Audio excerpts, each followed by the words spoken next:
पुरानी पेंशन की जो लड़ाई है ये 1 जनवरी 4 से केंद्र में और अलग-अलग डेटों में अलग-अलग राज्यों में। पेंशन व्यवस्था एक सामाजिक सुरक्षा थी जो शिक्षकों, कर्मचारियों को, अर्धसैनिक बलों को मिला करती थी। 25 नवंबर को दिल्ली आने वाले हैं। ओपीएस का एक बड़ा सवाल है जो एक-एक कर्मचारी के बीच में है, शिक्षक के बीच में है, वो चपरासी से लेकर आईएएस तक का मुद्दा है। हम लोग पूरी ताकत के साथ आने वाले हैं और उसके बाद 25 अक्टूबर को राष्ट्रीय कार्यकारिणी ने तय किया कि जितने भी स्टेट हैं, हर स्टेट के राजधानी में प्रेस कॉन्फ्रेंस करके 25 नवंबर के रैली के संबंध में, उसकी तैयारी के संदर्भ में हम लोग प्रेस वार्ता करेंगे। वो दिखाना नहीं चाहते, दिख पूरा रहा है, दबाव में पूरे हैं, लेकिन वो शो नहीं करना चाहते कि नहीं मैं प्रेशर में हूँ। नमस्कार, दास स्वतंत्र की इस खास पेशकश में आपका स्वागत है। आज हमारे साथ बेहद खास मेहमान जुड़ रहे हैं, विजय कुमार बंधु साहब। आप इनको अक्सर कर्मचारियों के आंदोलन में, उनके कार्यक्रमों में अक्सर देखते होंगे। ओल्ड पेंशन स्कीम के लिए एक बड़ा आंदोलन चला रहे हैं और national movement for old pension scheme के अध्यक्ष हैं विजय कुमार बंधु जी और स्टेट प्रेसिडेंट हैं ATEWA उत्तर प्रदेश के। विजय जी, आपका दास स्वतंत्र पर बहुत बहुत स्वागत है। धन्यवाद, धन्यवाद। विजय जी, सबसे पहले तो ये जानना चाहूंगा कि आप लोगों ने एक अभी बैठक की अपने पूरे संगठन की, उस बैठक में क्या क्या फैसले लिए गए, वो अगर आप दास स्वतंत्र के दर्शकों को बताएं, पूरा फैसले विस्तार में क्या फैसले लिए गए उस बैठक में, तो बेहतर होगा। आपका और आपके चैनल का बहुत-बहुत शुक्रिया, बहुत-बहुत धन्यवाद। बात शुरू करने से पहले ये बात कहूँगा कि यार आज के ज़माने में सोशल मीडिया ना हो तो लोगों की बात पहुँच न पाना मुश्किल है। तो चौथा स्तंभ मीडिया ना होकर सोशल मीडिया हो गया है, इसके लिए आप सबको बधाई देता हूँ। बात कि कार्यक्रम में क्या हुआ, बैठक में क्या तय किया गया। देखिए आपको जानकारी होगी पुरानी पेंशन की जो लड़ाई है ये 1 जनवरी 4 से केंद्र में और अलग-अलग डेटों में अलग-अलग राज्यों में। उत्तर प्रदेश की अगर बात करें तो 1 अप्रैल 5 से। पेंशन व्यवस्था एक सामाजिक सुरक्षा थी जो शिक्षकों, कर्मचारियों को, अर्धसैनिक बलों को मिला करती थी। अटल बिहारी वाजपेयी सरकार ने उसको खत्म कर दिया और एक नई बाज़ार आधारित, व्यापार आधारित, उद्योगपति की पसंद वाली एनपीएस व्यवस्था दिया। उस समय लोगों ने तत्कालिक समय में, चाहे जाने में चाहे अनजाने में, उस समय संगठन के नेताओं ने गलती किया, इसका विरोध नहीं किया। अगर इसका विरोध हुआ होता तो आज ये जो दर्द हम लोग झेल रहे हैं शायद ना झेलना पड़ता। तो पिछले करीबन 13-14 सालों से लगातार जब कोई इसका नामलेवा नहीं था, उस समय से अटेवा, एनएम, ओपीएस उनके सहयोगी संगठन लगातार इस पुरानी पेंशन की लड़ाई को, जो मुर्दा हो गया था, मुर्दा गल गया था, मर गया था, उसको निकालना और बाहर लाना और फिर राष्ट्रव्यापी आंदोलन बना देना, राष्ट्रीय फलक को लाना, ये संगठन की हमारी देन है, हमारे साथियों की देन है। अब उसी क्रम में लगातार धरना प्रदर्शन चलता रहा, 4-4 राज्यों के अंदर राजस्थान, छत्तीसगढ़, झारखंड, हिमाचल, हम लोगों के संघर्ष की बदौलत पेंशन बहाल हुई। लेकिन केंद्र सरकार पर हम लोग जब दबाव डालते हैं तो केंद्र सरकार उसमें संशोधन की बात करती है, जबकि हम सब पूरी तरह से संशोधन के खिलाफ हैं। चाहे एनपीएस में संशोधन की बात हो, चाहे यूपीएस में, हमें चाहिए हूबहू पुरानी पेंशन। और इसी को लेकर के आपको हो सकता है कि आप दिल्ली रहते हैं तो निश्चित रूप से जानकारी होगी। 1 अक्टूबर 2023 को भारत नहीं पूरी दुनिया के ट्रेड यूनियन के इतिहास की सबसे बड़ी रैली ओपीएस की रामलीला मैदान में हुआ। रामलीला ही नहीं, पूरा दिल्ली जाम हुआ था। ये आप सबको जानकारी होगी। उसके बाद सरकार दबाव में आई, यूपीएस ले आई। उस समय शिक्षक रेलवे के कुछ नेताओं ने गद्दारी किया कर्मचारियों के साथ, नहीं तो आज हम लोग ओपीएस में सब लोग आ जाते। फिर भी संघर्ष जारी रहा।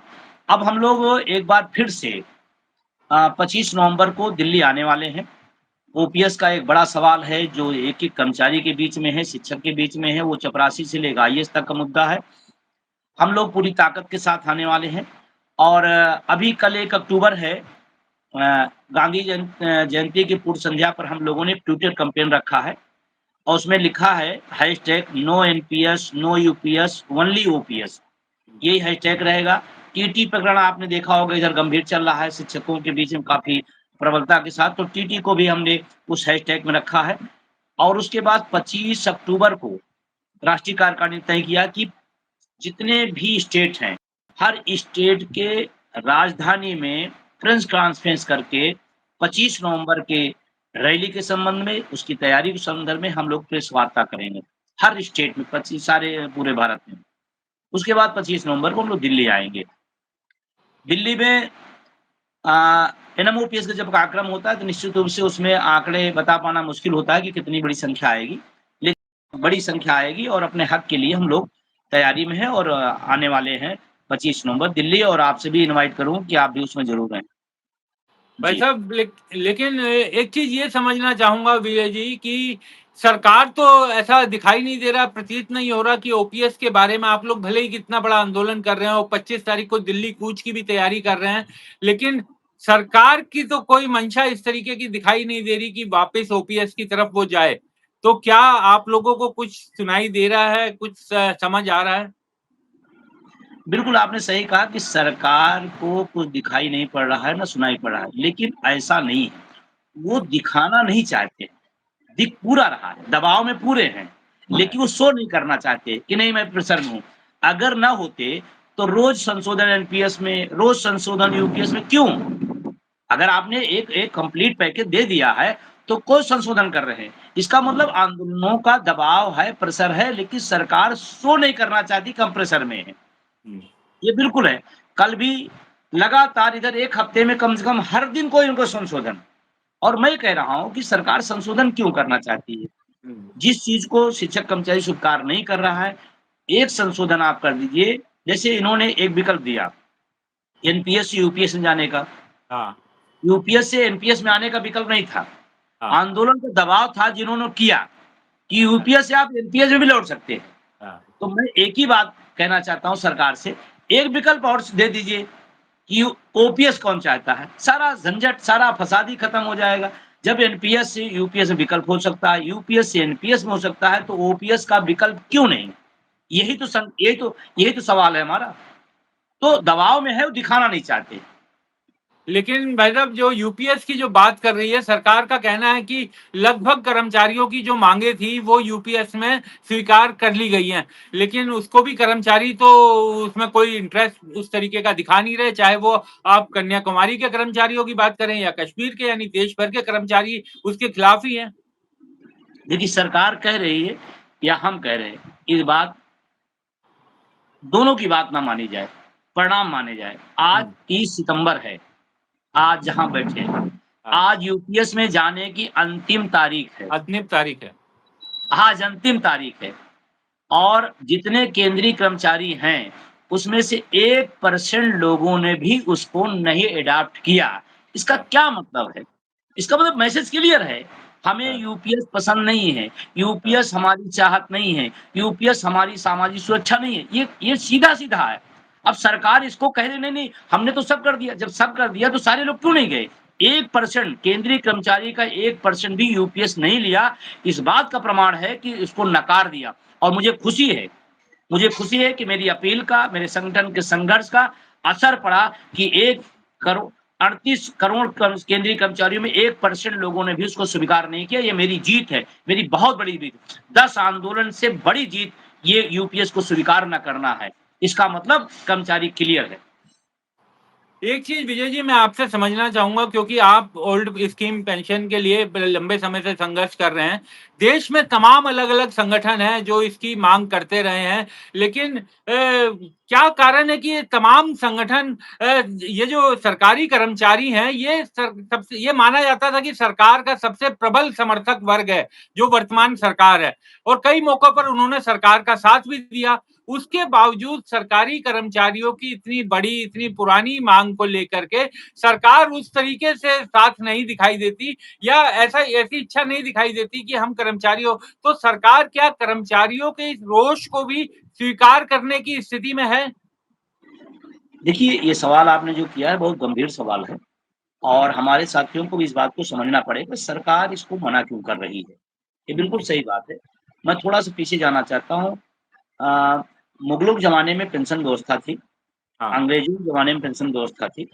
हम जब आज़ाद हुए, खाने को राशन नहीं थी, तब भी सरकारी कर्मचारियों को पेंशन की व्यवस्था थी और आज तो हम दुनिया की आर्थिक महाशक्ति बन रहे हैं।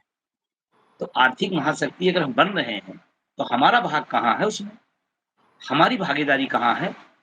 हमारा हक उसमें कहाँ है? ये सवाल आएगा नहीं आएगा? जब हम गरीब थे तो पेंशन दे रहे थे, जब हम आर्थिक शक्ति बन गए तो पेंशन देने की स्थिति में क्यों नहीं है? तो ये इसके पीछे एक सोच है। हुँ, सोच क्या है? जो वर्तमान सरकार है, उसकी सोच है कि लोग समृद्ध ना हों, लोग कमज़ोर रहें, लोग मजबूत ना हों। जब कमज़ोर रहेंगे तो हम 5 किलो राशन में उन पर शासन कर सकते हैं। ये सोच है इस सरकार की। मैं बहुत खुली बात कह रहा हूँ, स्पष्ट हुँ, तरीके से कह रहा हूँ। तो वो सोच चाहे सरकारी कर्मचारी हो, चाहे आम नागरिक हो, चाहे जो हो, वो सोच सब पे लागू हो रही है। और उसी सोच का नतीजा है कि ये सामाजिक सुरक्षा जैसे मज़े की बात आप देखें, जो हमें बता रहे हैं कि नहीं मैं नहीं दे सकता, वो खुद 4-4 पेंशन लेते हैं। किस हुँ। मुँह से, किस नैतिकता से? अभी आप धनखड़ साहब का उदाहरण देखा होगा, आपने भी काफ़ी मीडिया में हैं, आप अच्छी तरीके जानते होंगे।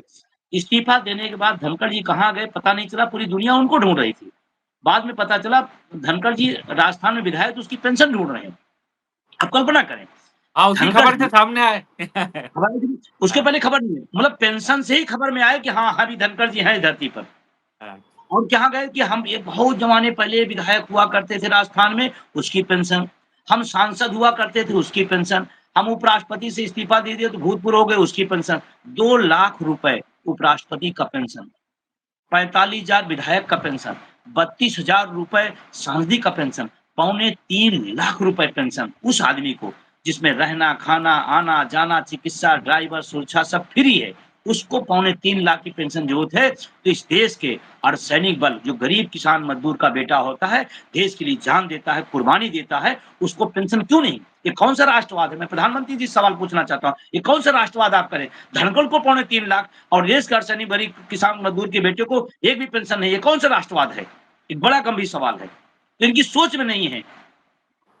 विजय जी, बहुत सारे पेंशनर से भी हमारी बातचीत हुई और उनके कुछ प्रोटेस्ट भी हम लोगों ने कवर किए।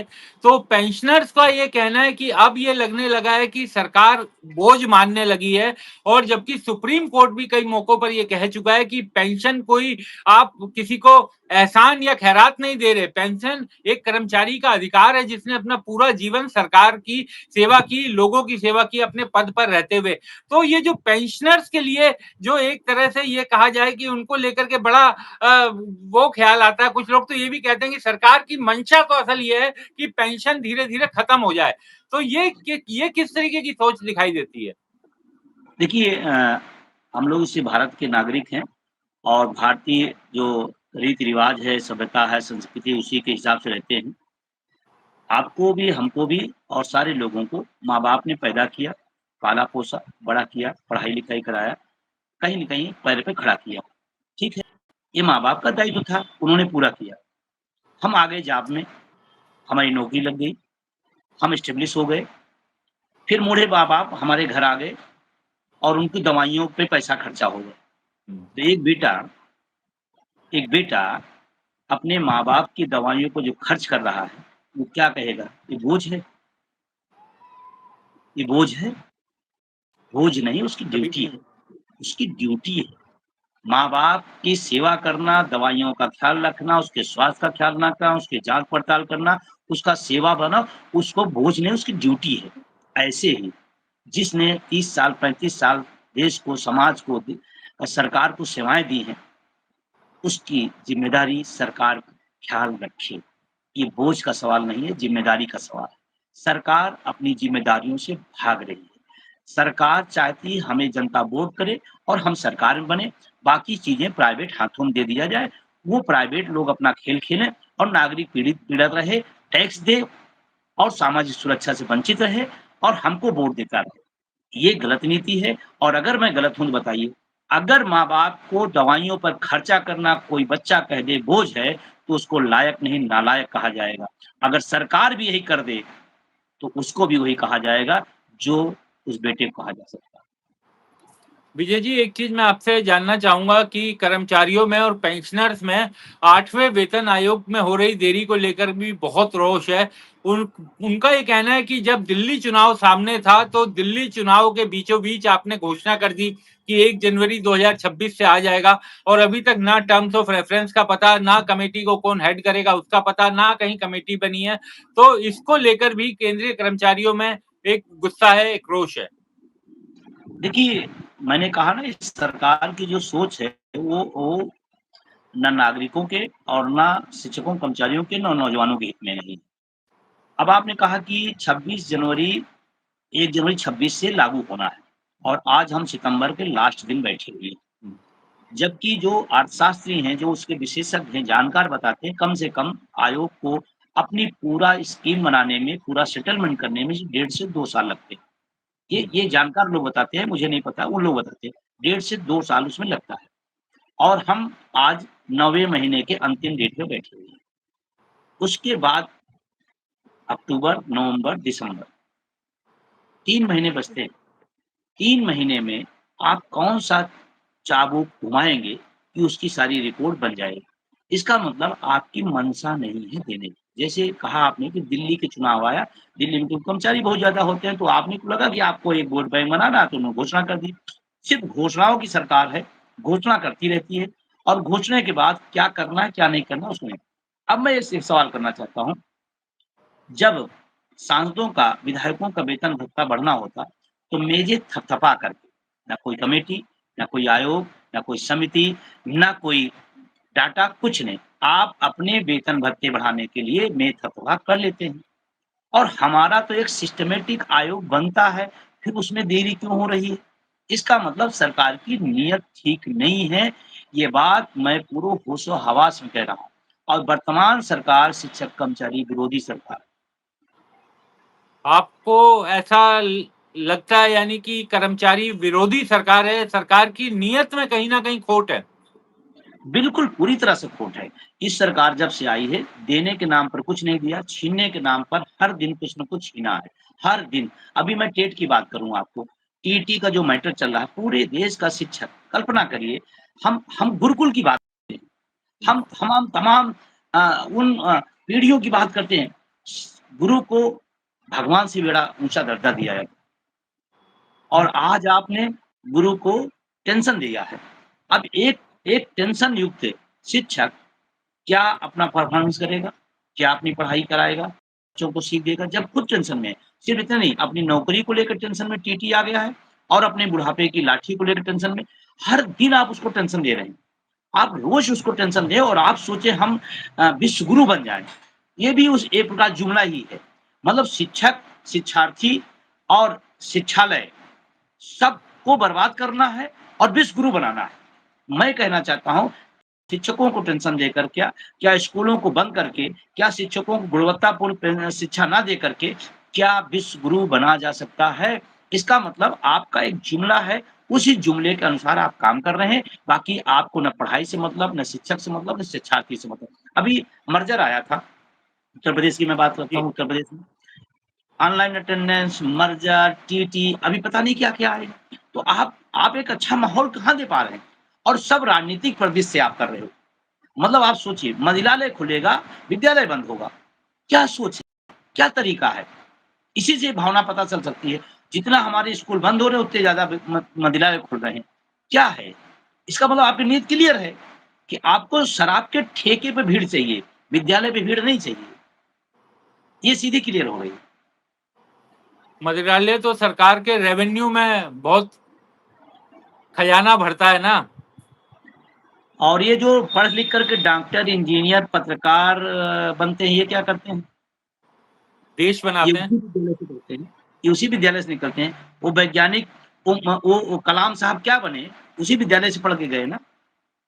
आज जितनी दुनिया में चमत्कार हुए हैं, उन्हीं वैज्ञानिकों पर, उन्हीं शोधकर्ताओं के दम पर, तो कहाँ से पढ़े हैं? उसी विद्यालय से पढ़े हैं कि मंत्रालय में खड़े होकर मिसाइल बनाए हैं।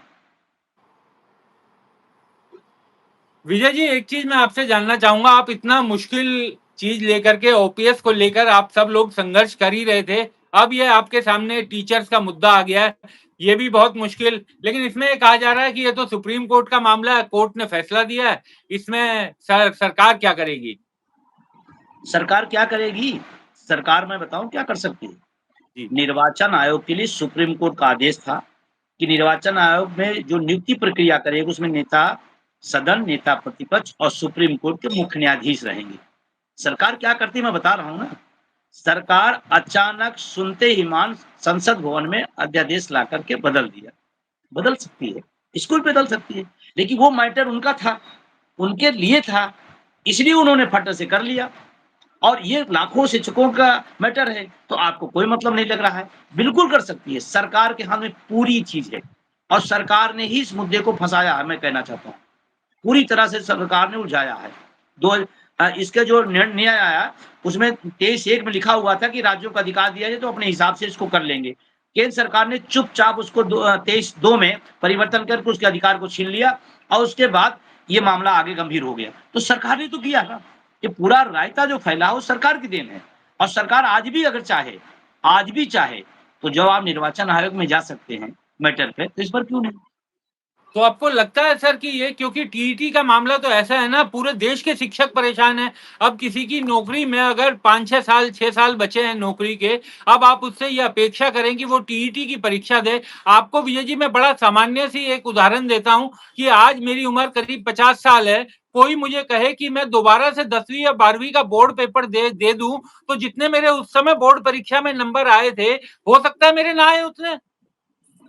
तो ऐसा ये तो नहीं है कि ये बिल्कुल व्यावहारिक बात है और मैं तो कहता हूँ जिन लोगों ने आदेश निकाला है, हाँ, अगर वो अपने पे ही बात लागू कर लें, तो शायद ये आदेश जो निकालने वाले थे, आदेश देने और निरस्त कर दें। कारण बता दूँ, चीफ सेक्रेटरी 30 साल पहले यूपीएससी निकाला, हुँ, आज उससे कहिए।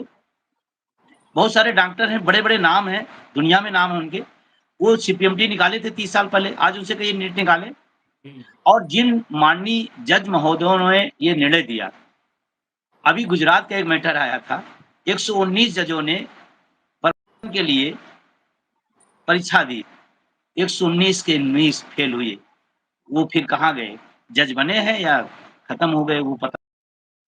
तो ये अव्यावहारिक है और देखिए जब हम बेरोज़गार होते हैं तो हमारा एक ये होता है सिर्फ़ नौकरी। हम उसी टेम्परामेंट से पढ़ते हैं, उसी माहौल से पढ़ते हैं, हाँ, सारी दुनिया से हमारा कोई लेना-देना नहीं होता, हम उसी में फ़ोकस होते हैं। लेकिन जब हम 50-55 के दौर में नौकरी करते आ जाते हैं, तो बेटी की शादी है, बच्चे की पढ़ाई है, घर की ज़िम्मेदारियाँ हैं, माँ-बाप की दवाइयाँ हैं, वो तमाम सारी चीज़ें उसमें आती हैं। वो दौर और ये दौर, दोनों में बिल्कुल अंतर है और मैं एक ही बात कहना चाहता हूँ, जो लोगों ने इसको सोचा, विचार किया और फैसला लिया, अगर अपने पे सोच लें, तो शायद ये अपने आप खत्म हो जाएगा, पूरे देश का टेंशन खत्म हो जाएगा। और ये भी तो कहना है विजय जी कि कोई भी कानून या कोई अधिसूचना वो पिछली तारीख से तो लागू नहीं होती कि पीछे के लोग भी उसमें शामिल हो जाएँ।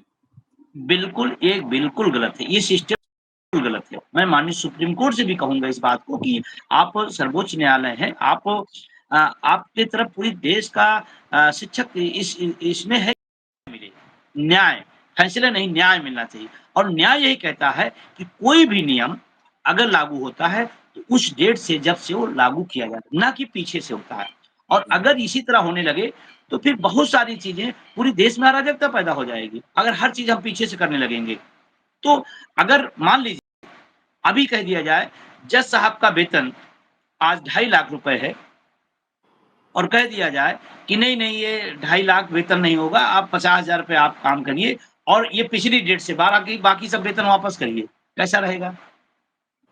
कैसा रहेगा? तो ये हाँ, बिल्कुल विसंगत है कि उसी डेट से होता है, पिछले डेट से नहीं होता, ये गलत है, बिल्कुल गलत है। चलिए विजय जी आपका बहुत-बहुत शुक्रिया। मुझे पता है आपको एक बैठक के लिए जाना है लेकिन आपने समय निकाला इसके लिए आपका बहुत-बहुत शुक्रिया और उम्मीद ये है कि सरकारी कर्मचारियों और पेंशनर्स के मुद्दों पर सरकार थोड़ा संवेदनशील होकर सोचेगी। बहुत-बहुत शुक्रिया। आपका भी बहुत-बहुत शुक्रिया। धन्यवाद।